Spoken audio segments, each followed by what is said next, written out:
Magandang araw sa ating lahat mga kapapsi. Ako po yung magluluto ng ulam namin sa tanghalian mga kapapsi. Napakasimpleng ulam na to mga kapapsi pero para sa akin ay napakasarap. Itong manok natin mga kapapsi, pinapakuluan ko na at hindi ko na pinapakita sa inyo para hindi kayo mainip sa aking video mga kapapsi. Maglalagay po tayo ng sayo, patatas mga kapapsi. Yan. Patatas, haluan natin siya ng patatas dahil po ang ating recipe ngayon ay napakasarap mga kapapsi. At maglalagay po tayo ng siling haba. Maganda yung medyo mangangang sa kunti mga kapapsi dahil ang lulutuin ko po ngayon ay chicken caldereta.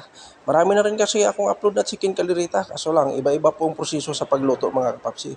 Itong sa akin hinaluan ko siya ng paa ng manok dahil namimiss ko kumain ng paa ng manok kaya hinalo ko na lang siya dyan. Tsaka maglalagay na tayo ng sauce ng caldereta mga kapapsi. Yan. Malaki po yung binili ko mga kapapsi para sumasarap ang ating recipe.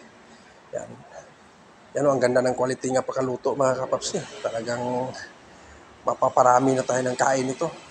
At saka naglalagay din ako ng maliit na lata na Rino mga kapapsi. Lalong sumasarap ang ating recipe.